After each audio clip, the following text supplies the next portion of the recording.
Hello, welcome to Local Edition.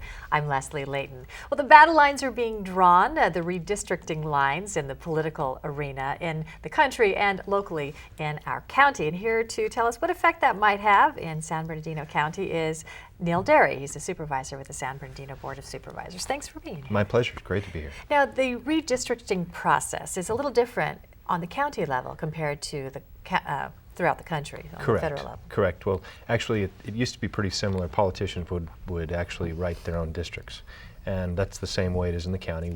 We have the county lines, which make it a little more difficult. We have to fit 5 districts within the county. They have to be equal in population or relatively equal in population, and it'll be an interesting process. We're required to do it every 10 years after the census, but it's not. Shouldn't be that difficult, but we do have some challenges. One district has to shrink by almost 60,000 in population. Another one has to grow by 41,000, and the other 3 are somewhere in the middle between those. So there'll be some dramatic growth in my district. I'll probably take in most of the high desert up to the boundaries of Apple Valley, and that will expand my district by about 4 times its current size at the very least. Now, what do you consider when you're looking at redrawing these redistricting lines? Certainly. First thing you look at is trying to equalize population. But in doing so, you're supposed to keep communities of interest in mind. That would be city boundaries, areas where you have a high minority population. Federal law requires you to keep those intact as much as possible. And we want them to be reasonable lines. We don't want squiggles all over the county. We want them to be logical lines that make sense so they don't confuse the population. When you move from a district to another, you want to be able to easily say who your supervisor is. Maybe keep some cities intact so it makes a little more sense. Correct. We're going to try to do that wherever possible. There will be some areas where we have to split a city, but we're going to try to minimize that as much as possible. What effect do you think it might have?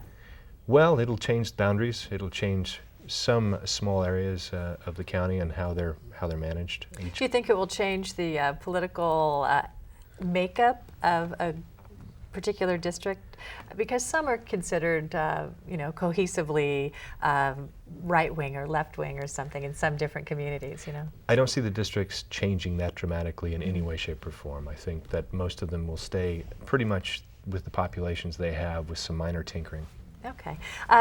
Let's move on to another topic quickly, and that is getting to the mountain resorts. It's not as easy as it used to be, but it's getting a little better. It's like a pay now, buy later plan. Correct. Tell us what's going on. Well, the Highway 330, of course, is closed up to Running Springs and in Big Bear, and it should be reopened by Labor Day. We're hopeful, and very hopeful. As a matter of fact, Caltrans has guaranteed me that.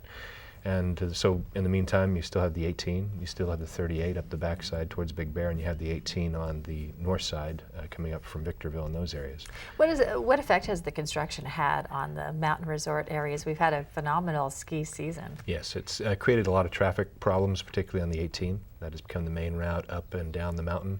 It has had a dramatic impact on the business community in Big Bear.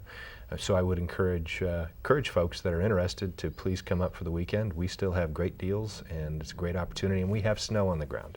So we expect another few weeks of positive snowfall and skiing opportunities. What are some of the things that folks will want to remember in trying to get up there the easiest, fastest, best way? Well, I would take it slow. Be careful if they're mountain driving, and I would come up and be not too early in the morning so you can avoid black ice and other hazards. Just be careful and be patient with your fellow commuters, and you'll get up there just fine. It'll be better in the long run. It will, and the 330 will be open soon. Okay. Thank you very much, Neil Derry, for being here. My pleasure. And thank you for tuning in. More HLN next.